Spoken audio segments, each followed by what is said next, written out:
Honolulu International Airport, Terminal 2, 4 in the morning. The airport was ghostly quiet. A young father named Ryan, 25, sat on the floor with his infant daughter, Emma, only 3 months old, crying inconsolably. Ryan had been flying for 18 hours from Virginia after his wife's sudden death from postpartum complications. He was bringing Emma to Hawaii, where his wife's family lived, because he couldn't raise her alone. He'd decided to give her up, let her grandparents adopt her. It was destroying him, but he believed he couldn't be enough for her. Subscribe, because a flight attendant who has been grounded for 10 years is about to tell Ryan something that will change his entire decision and save 2 lives. An older woman, maybe 60, wearing a flight attendant uniform but with no airline logo, approached. "Your daughter is beautiful." Ryan looked up, tears streaming.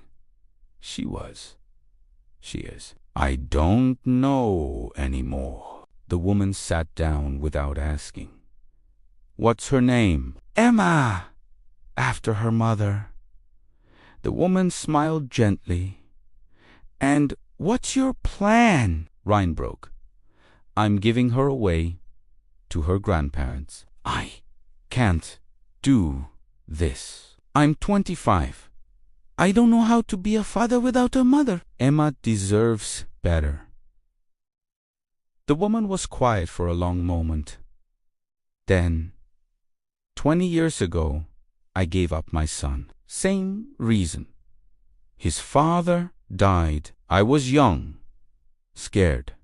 I thought he deserved better than me. Ryan looked at her. "What happened?" She pulled out a photo. A young man in military uniform, maybe 22. "This is him, my son, David. He was adopted by a wonderful family, had a great life, became a Marine."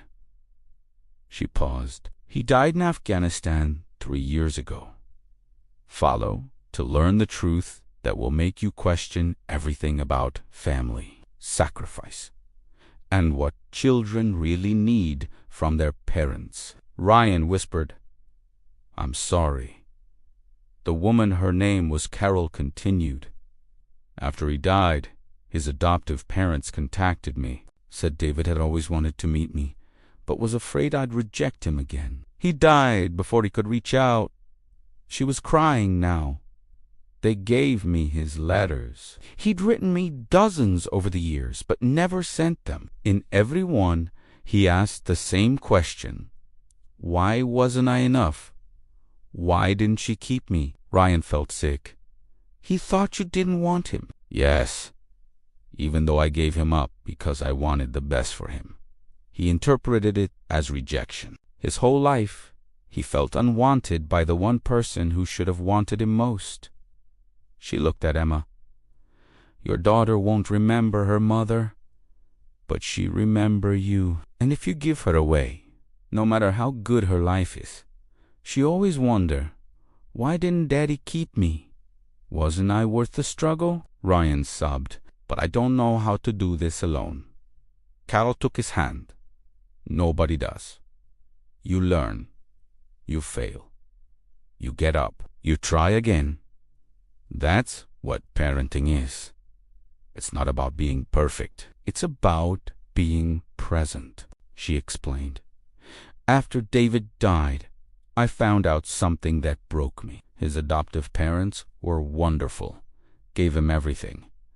But when he was 15, he started using drugs, trying to fill the hole of feeling abandoned. He got clean, joined the Marines, turned his life around. But in his final letter, he wrote, 'I wonder if I'd have felt complete if my mother had kept me, even if life was harder.' Because love matters more than comfort." Ryan looked at Emma. "You think she needs me even though I'm a mess?" Carol nodded. "Especially because you're a mess. Because that means you're human, and humans are what children need. Not perfection." Ryan made a decision. "I can't give her up. Even if I fail, even if it's hard, she deserves to know I tried. Carol smiled through tears. That's all David wanted to know, that his mother tried. She stood up. I have to go. But Eddie, she gave Ryan a card. This is a support group for single fathers. I run it. We meet weekly. You're not alone. Ryan tried to thank her, but she was already walking away. He called after her. Carol, how do you live with the regret? She turned back. I don't live with it. I transform it. I help fathers like you so they don't make my mistake. That's how I honor David. She disappeared into the terminal. Ryan never gave Emma away. He moved to Hawaii, lived with his in-laws, but raised Emma himself. It was hard. He worked 2 jobs. Emma cried every night for months. But he never quit. He attended Carol's support group every week. Met other single fathers. They helped each other survive. Emma grew up knowing her mother died, but her father stayed. That knowledge shaped her. At 18, she wrote an essay for college admission. My father could have given me away, but he chose the hard path. He chose me. That choice taught me that love isn't about convenience. It's about commitment. She got into every school she applied to. When Emma was 20, Carol died. At her funeral, Ryan spoke. Carol gave up her son and regretted it forever. But she transformed that regret into saving hundreds of fathers and children. She saved me and Emma. David's life wasn't wasted. It became the lesson that saved a generation. He revealed something. In Carol's will, she left letters. One for every father she helped. Mine said, Ryan, thank you for doing what I couldn't. Keep Emma. Every day you keep her, you honor David. You prove that the love I couldn't give him isn't lost. It's just transferred to you, to Emma, to every father who chooses to stay. Emma spoke at the funeral too. I never met Carol's son, David, but I owe him my family, because his mother's regret became my father's resolve. David, wherever you are, thank you.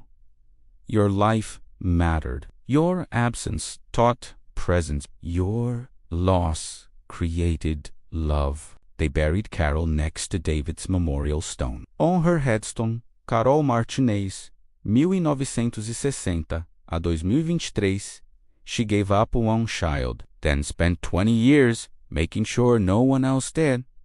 Ryan still runs the support group. Now 50, he's helped 300 single fathers. Emma, now 28, volunteers. She counsels children of single parents. My dad wasn't perfect, she tells them, but he was present. That's all that matters. One night, a 25-year-old father came to the group, planning to give up his daughter.